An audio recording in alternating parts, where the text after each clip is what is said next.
चंदा सुबह सुबह कपड़े धो रही होती है। तभी चंदा की सौतेली माँ डुमरी चंदा को और भी कपड़े लाकर देते हुए कहती है, सिर्फ खाने में तेरे हाथ चलते हैं, वैसे तुझसे कोई काम नहीं होता है। चल जल्दी जल्दी हाथ चला ताकि तुझे और भी काम दूं। बस मुफ्त की रोटी तोड़ने आती है। तुम चंदा को इतना काम क्यों देती हो? राखी से भी घर का काम करवाया करो। क्यों ना करवाऊं इस बिन माँ की बेटी से काम? और मेरी फूल सी बेटी की अभी उम्र ही क्या है, बस 20 साल की तो है अभी। और ये करमजदी पूरे 22 साल की हो चुकी है। माँ, मुझे भूख लगी है, कब तक खाना बनेगा? अरे ओ महारानी, सुन भी रही है? मेरी राखी को भूख लगी है जोरों की। कपड़े धुल जाएं तो आकर खाना भी बना लियो। जी माँ जी, जैसा आप कहें। ये करके मैं वो भी करती हूँ। डुमरी और राखी इतना कहने के बाद वहां से चले जाते हैं और ये देख केशव परेशान हो जाता है और अपनी बेटी चंदा के पास जाता है जो कि कपड़े धो रही थी। चंदा बेटी, मुझे माफ कर दे। मैं ही तेरा गुनहगार हूँ। मैंने तो सोचा था कि तेरी माँ के जाने के बाद डुमरी तुझे तेरी माँ की तरह प्यार देगी, लेकिन मैं शायद भूल गया। सौतेली तो आखिर सौतेली ही होती है, और आज तक डुमरी ने बस तुझ पर अत्याचार ही किए हैं। नहीं पिताजी, इसमें आपकी भी कोई गलती नहीं है। हाँ, आपने तो ये सब मेरे लिए ही किया था ना, लेकिन मैं ही अभागी हूँ जो मेरी किस्मत में माँ का प्यार लिखा ही नहीं है। चंदा और केशव बात कर ही रहे होते हैं, तभी कमरे में डुमरी की आवाज आती है। तुम दोनों बाप बेटी मेरी और मेरी फूल सी बेटी की बुराई कर लो तो घर के काम भी हैं, उसका भी सोच लेना। और चंदा, अगर आज काम नहीं हुआ समय पर तो पूरे दिन तुझे भूखे रखूंगी। डुमरी चंदा से नौकरानी की तरह काम करवाया करती थी और तब भी उसे कई बार तो पूरा पूरा दिन भूखा रखा करती थी। ये देख डुमरी की पड़ोसन खुद से कहती है, बेचारी चंदा की फूटी किस्मत। जब से इसकी सौतेली माँ आई है तब से बेचारी का बचपन तो छिन गया था। अब जवानी में ये औरत इसे नौकरानी की तरह काम करवाती है। भगवान, बेचारी को अच्छा घर परिवार ससुराल दे। ऐसे ही समय बीत रहा होता है और एक रोज डुमरी अपनी बेटी राखी के साथ बाजार से आ रही होती है। तभी राखी अपनी माँ को कहती है, माँ, वो देखो, ये चंदा ही है ना? और वो लड़का कौन है जो चंदा का बार बार हाथ पकड़ रहा है? अरे वो करमजली तुझे कहाँ दिख गई? अरे हाँ, ये कौन है? कहीं इसका इसके साथ चक्कर तो नहीं चल रहा है? अगर ऐसा है तो आज मैं इसकी टांग तोड़ दूंगी। माँ, मैंने इसे अपने घर के आसपास भी घूमते देखा है और अब तो मेरा शक भी यकीन में बदल गया है। चंदा का इसके साथ चक्कर चल रहा है।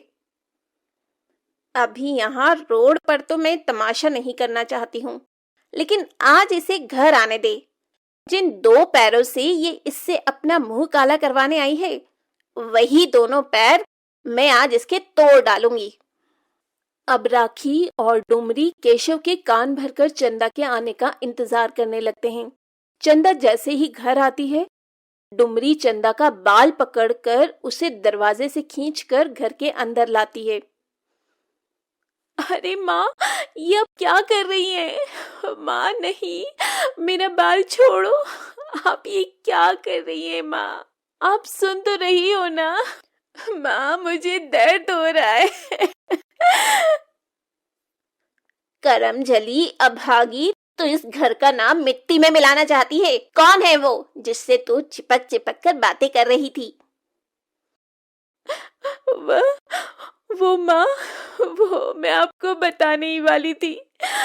मैंने कमल के बारे में पिताजी को बताया था। पिताजी, आप कुछ बोलते क्यों नहीं? वो क्या बोलेगा? दोनों बाप बेटी ने मिलकर इस घर का नाम मिट्टी में मिलाने का जो फैसला ले रखा है। अरे तुम दोनों चाहते क्या हो? डुमरी चंदा को खूब मारती है और खाना भी नहीं देती। केशव भी चंदा को नहीं बचाता क्योंकि उसे भी अपने घर की इज्जत प्यारी थी। इस वाक्य के बाद ही डुमरी चंदा के लिए लड़का देखना शुरू कर देती है। तुम इसकी 10 दिन के अंदर शादी करोगे, वरना मैं ये घर छोड़कर चली जाऊंगी। इसे तुम किसी दूध वाले के हाथों में या फिर किसी कबाड़ी, अखबार या दलाल के हाथ बेच दो, लेकिन ये लड़की 10 दिन के अंदर यहाँ से जानी चाहिए। मैं देख रहा हूँ इसके लिए लड़का। अब तुम शांत हो जाओ और मुझे भी शांत रहने दो। वो तो अच्छा हुआ मैंने इसे देख लिया, वरना इसने तो इस घर के बारे में एक बार भी नहीं सोचा है। चंदा के पिता केशव अब अपने दोस्त के जान पहचान के बताए लड़के से चंदा की शादी मंदिर में करवा देते हैं। चंदा तो गम की मारी अपनी जिंदगी काट रही थी, लेकिन चंदा जैसे ही अपने ससुराल जाती है, उसके ससुराल में चंदा के पैर रखते ही कई सारी अच्छी खबर आती है।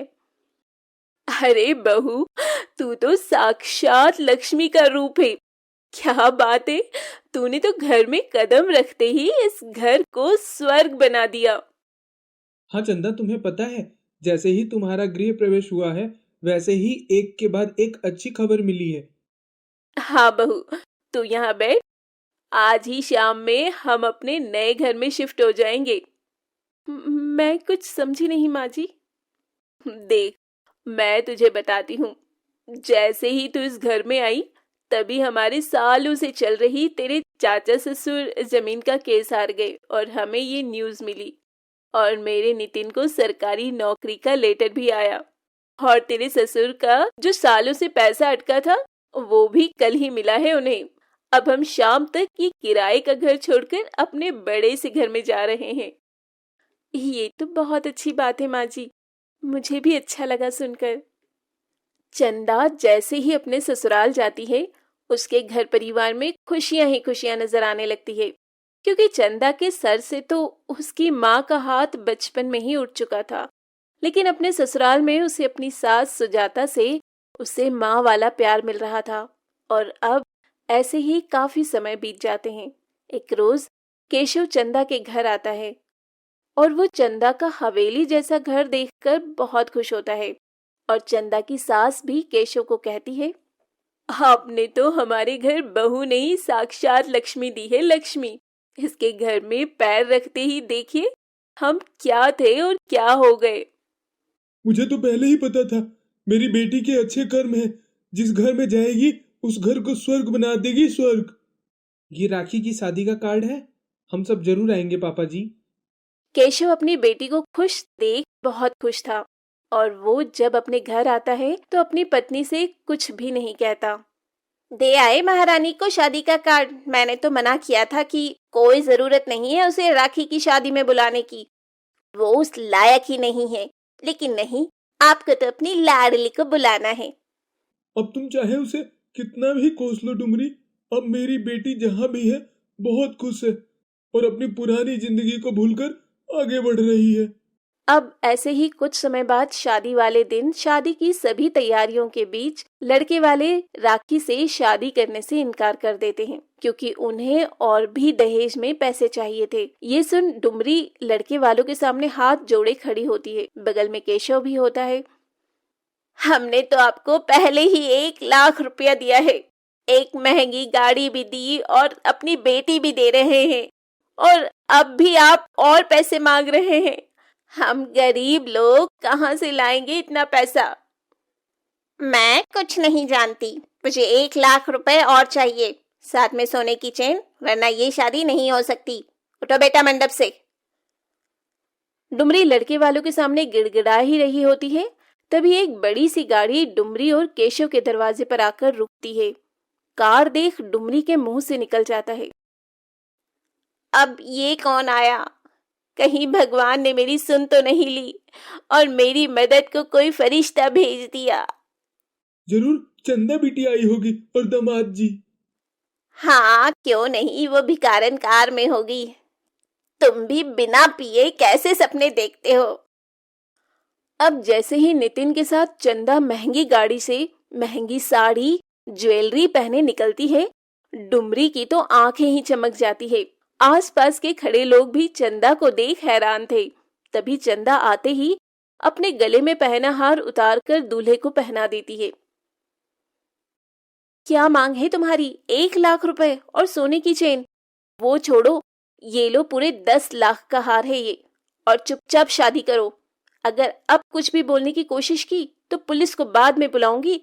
पहले यहाँ जितना खर्चा और बेइज्जती हुई है उसे पहले वसूल लूंगी। चंदा बेटा, कौन सी लॉटरी लगी है तेरी? लंबी गाड़ी, नौकर चाकर, तू तो एकदम बदल गई। जब डुमरी को सब कुछ पता चलता है तो उसे बहुत पछतावा होता है, क्योंकि डुमरी की बेटी राखी की शादी आज चंदा की वजह से हुई, वरना लड़के वालों ने तो दहेज के चक्कर में डुमरी की बेटी राखी से शादी करने से साफ इनकार कर दिया था। ये कहानी है राम की, जो अपनी झोपड़ी के बाहर इधर उधर टहल रहा होता है। उसके माथे पर शिकन साफ नजर आ रही थी। उसके चेहरे का पसीना देख साफ पता चल रहा था कि वो किसी टेंशन में है। तेज बारिश हो रही थी। हे भगवान, मेरी पत्नी और मेरे बच्चों का ख्याल रखना। ना जाने क्यों मेरा दिल घबरा रहा है। एक औरत जो बेड पर पड़ी चिल्ला रही थी, और उसी के पास एक आया थी जो उसे खुद को संभालने की सहानुभूति दे रही थी। बेटा, हौसला रखो, सब ठीक हो जाएगा। आया, अगर आज मुझे कुछ हो जाता है तो मेरे पति से कहना कि मैं उनसे बहुत प्रेम करती हूँ और वो मेरे बच्चे की अच्छी तरह से परवरिश करे। ये कैसी बातें कर रहे हैं? ऐसा कुछ नहीं होगा, तो घबरा मत, जो होगा सब अच्छा ही होगा। आया अपनी नम आंखों से उस औरत और उसके बच्चे की तरफ देखती है, और वो औरत तो बेहोश हो जाती है, लेकिन उसका बच्चा नहीं बचता। आया अपनी गोद में बच्चा लिए राम के घर का दरवाजा खोलती है और बाहर आती है। आया, मेरी पत्नी और मेरा बच्चा दोनों ठीक है ना? कोई परेशानी तो नहीं हुई? वो दरअसल राम तुम्हारी बेटी हुई है, और तुम्हारी पत्नी भी ठीक है। भगवान का लाख लाख शुक्र है कि सब कुछ ठीक है। राम, लेकिन क्या हुआ? और आपकी आंखों में आंसू क्यों हैं? क्या हुआ? अभी तो आपने कहा कि मेरी बेटी और मेरी बीवी दोनों ही ठीक हैं, फिर आपकी आंखों में इस तरह आंसू? ये सच है राम कि तुम्हारी बेटी हुई है और तुम्हारी पत्नी भी सही सलामत है, लेकिन तुम्हारी ये बच्ची इस दुनिया में नहीं रही, वो मरी हुई पैदा हुई है। ये रही तुम्हारी बेटी राम। अच्छा, अब मैं चलती हूँ। रुक जाओ आया। अब जब मेरी बेटी मरी हुई पैदा हुई है तो मैं इस मरी हुई बेटी की शक्ल अपनी सुनीता को दिखाकर उसकी तबीयत और नहीं खराब करना चाहता। इसीलिए एक काम करो, तुम मेरी मरी हुई बेटी को ले जाओ और इसे कहीं दफना देना। मैं यहाँ सुनीता को संभाल लूंगा। आया राम की बातों का जवाब सर हिलाकर हाँ में देती है, और वो उस बच्ची को लिए चली जाती है। पर वहीं राम का कलेजा फट रहा था, क्योंकि शादी को 8 साल गुजर गए थे और इस दौरान उसकी एक भी संतान नहीं हुई थी। और जब 8 साल बाद उसकी बेटी पैदा हुई तो वो भी मरी हुई पैदा हुई। राम अपनी आंखों में आंसू लिए अपनी झोपड़ी में चला जाता है और अपनी बीवी के बगल में बैठ जाता है। तो वहीं आया उस बच्चे की लाश को अपने हाथों में लिए कब्रिस्तान की तरफ जा रही थी। तभी उसको प्यास लगती है और वो बच्ची को एक जगह पर रखकर पानी पीने चली जाती है। लेकिन तभी आसमान इतनी तेज गरजता है मानो कि वो अभी फट जाएगा। आसमान से एक रोशनी बाहर आती है और उस बच्ची में चली जाती है। और जब आया वापस आती है तो वो देखती है कि बच्ची खूब जोर जोर से रो रही है। अरे, ये कैसे हो सकता है? ये बच्ची तो मरी हुई पैदा हुई थी, तो जिंदा कैसे हो सकती है? जो भी है, मैं इस बच्ची को वापस नहीं लेकर जा सकती, क्योंकि मैं उन लोगों को कह चुकी हूँ कि उनकी बच्ची मर चुकी है। अगर मैं इस बच्ची को वापस लेकर गई तो लोग मेरे काम पर शक करने लगेंगे। ऐसा करती हूँ, इस बच्ची को किसी के दरवाजे पर छोड़ देती हूँ। आया उस बच्ची को हाथ में लिए एक सेठ के घर के दरवाजे पर छोड़ देती है। वो बच्ची बहुत जोर जोर से रो रही थी। उसके रोने की आवाज सेठ और सेठानी की नींद को तोड़ देती है। अजी, सुनते हैं, ऐसा लग रहा है जैसे हमारे दरवाजे पर कोई बच्चा रो रहा है। जाइए ना, दरवाजा खोलकर देखिए कि कौन है बाहर। अरे भाग्यवान, इतनी रात को अगर कोई बच्चा या कोई और भी हमें आवाज लगाए या दरवाजा खटखटाए तो भी हमें दरवाजा नहीं खोलना चाहिए। सेठ की बातें सुनकर सेठानी सो जाती है, लेकिन लगातार बच्चे के रोने की आवाज आती है। सेठानी को नींद नहीं आती और वो उठकर अपने घर का दरवाजा खोलकर देखती है तो वहां बाहर तेज बारिश होती हुई नजर आती है और वो अपने घर के दरवाजे पर एक छोटी सी बच्ची को भूख से तड़पते देखती है। सेठानी तुरंत उस बच्ची को उठा लेती है और तभी वहां सेठ भी आ जाता है। मैं आपसे कह रही थी ना कि किसी बच्चे के रोने की आवाज आ रही है। अभी जब मैंने दरवाजा खोलकर देखा तो ये बच्चा भूख से तड़प रहा था। पता नहीं ऐसे कौन से माँ बाप हैं जो बच्चों को पैदा कर दूसरों के दरवाजों पर छोड़ देते हैं। अरे जब पालन पोषण की औकात ही नहीं रहती तो ना जाने लोग बच्चा ही क्यों पैदा करते हैं। जाने दीजिए ना, वैसे भी हमारी कोई औलाद नहीं है। क्यों ना हम इसे अपनी बच्ची की तरह पाले। हम इसे अपने से भी ज्यादा प्यार देंगे। सेठ और सेठानी की कोई औलाद नहीं थी, इसीलिए वो उस बच्चे की परवरिश की जिम्मेदारी ले लेते हैं। अरे सब कुछ अच्छे से साफ कर दो और मेरी बेटी शिवानी का कमरा भी अच्छे से सजा दो। रामू काका अब तक खाना नहीं बना। आपको पता है ना, वो आती ही होगी और वो जैसे ही आएगी सीधा खाने पर झपट जाएगी। इसीलिए कह रही हूँ जल्दी से खाना बनाकर तैयार कर दीजिए। अरे भाग्यवान, जरा थम जाओ, वो अपने घर ही आएगी। जब वो घर आ जाए तो आराम से उसकी सेवा पानी कर लेना, लेकिन अभी तो थको मत। अगर तुम अभी से काम करती रही तो उसके आने तक थक जाओगी। जी पूरे 19 साल बाद वो घर आ रही है। अब भला क्या मैं अपनी एक लौती औलाद के 19 साल बाद घर आने की खुशी में घर को सजा भी नहीं सकती? अच्छा बाबा, ठीक है, कर लो जो तुम्हें करना है। वैसे वो आ चुकी है, मैं उसे लेने के लिए जा रहा हूँ। इतना बोलकर सेठ अपनी गाड़ी निकालता है और अपनी बेटी को लेने के लिए स्टेशन चला जाता है, जहां शिवानी स्टेशन पर अपने पिता का इंतजार कर रही थी। अपने पिता को देखकर शिवानी खुश हो जाती है और उसके पांव छूकर उसके साथ गाड़ी में बैठ जाती है। गाड़ी में बैठी शिवानी अपने गांव का नजारा देख रही थी। तभी उसकी नजर राम की झोपड़ी पर जाती है, जहां वो देखती है कि राम अपने घर के बाहर हाथ पैर धो रहा है। ये देखकर शिवानी सेठ से वहीं गाड़ी रुकवाती है और सीधा राम के घर जाती है। शिवानी के साथ सेठ भी जाता है और सेठ को देखकर राम बोला, अरे सेठ जी, आप यहाँ आइए आइए, अंदर आइए। सुनीता, जरा 2 गिलास पानी ला दो। राम की बात सुनकर सुनीता पानी के 2 ग्लास लाती है। एक शिवानी को देती है और दूसरा सेठ को देती है। वो दोनों ही उसके घर का पानी पीते हैं और थोड़ी देर बैठकर वहां से जाने लगते हैं। पर तभी शिवानी राम के पैर छूती है और उससे कहती है, ना जाने क्यों आपसे मिलकर मुझे बहुत अपनापन लग रहा है। ऐसा लग रहा है जैसे आपसे मेरा कोई पुराना और गहरा रिश्ता है। बेटिया, अगर आज हमारी बेटी होती तो वो भी तुम्हारी ही उम्र की होती। मतलब मैं कुछ समझी नहीं राम काका। मतलब ये है बिटिया कि आज से 21 बरस पहले हमारी घरवाली को एक बच्चा हुआ था, पर वो मरा हुआ पैदा हुआ। उसके बाद से तो मानो भगवान ने हमारे घर की खुशियां ही छीन ली।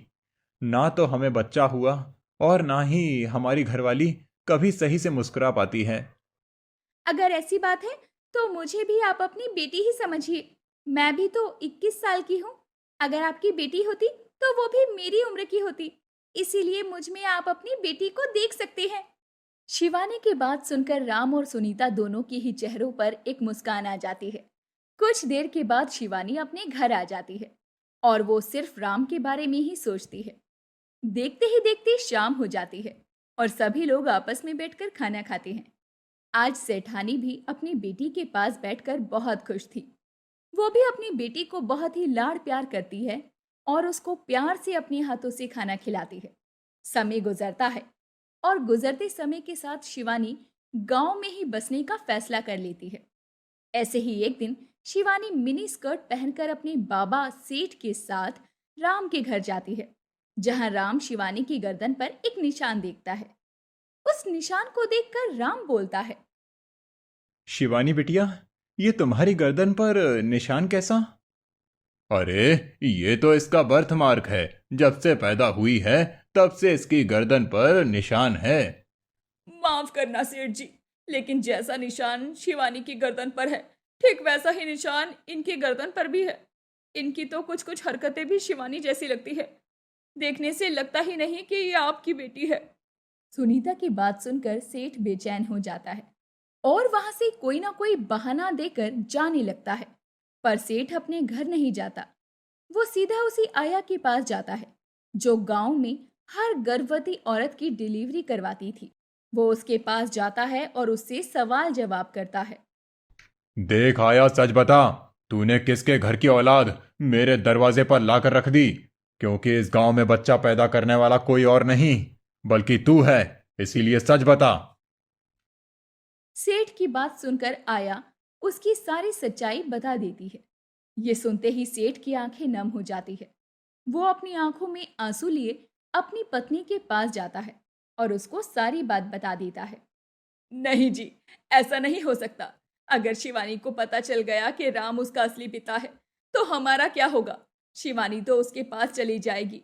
हमने उसे बहुत नाजों से पाला है। मैं उसे ऐसे खुद से अलग नहीं कर सकती। ये तो मैं नहीं चाहता, लेकिन जिस तरह सच मुझे पता लगा, अगर ये सच शिवानी को पता चल गया तो वो हमें छोड़कर चली जाएगी। एक काम करते हैं, मैं आया को पैसे दे देता हूँ, वही गांव छोड़कर चली जाएगी और हम लोग शिवानी को कभी भी राम से नहीं मिलने देंगे और ना ही उसे ये सच बताएंगे। अगर उसे ये सच पता चल गया कि वो हमारी नहीं बल्कि राम की बेटी है तो वो हमें सच में छोड़ देगी। सेठ और सेठानी आपस में बातें कर रहे थे, पर वो इस बात से अनजान थे कि दरवाजे पर खड़ी शिवानी ये सब कुछ सुन रही है। आज शिवानी को जब ये पता चला कि वो उनकी असली बेटी नहीं है बल्कि उसकी असली माँ बाप तो कोई और है। उसके असली माँ बाप राम और सुनीता हैं। लेकिन शिवानी के मन में सेठ और सेठानी से दूर होने की जरा भी भावना नहीं आती और वो अपने माँ बाप के पास जाकर उन्हें समझाते हुए कहती है, माँ, पापा, आप लोगों ने ये कैसे सोच लिया कि मैं आप लोगों को छोड़कर जाऊंगी? ये जानने के बावजूद कि मेरे माँ बाप आप नहीं बल्कि राम काका और सुनीता काकी हैं। भले ही उन दोनों ने मुझे पैदा किया हो, लेकिन पाल पोस कर मुझे आपने बड़ा किया है। इसीलिए मैं ना सिर्फ उनकी बल्कि आपकी भी बेटी हूँ।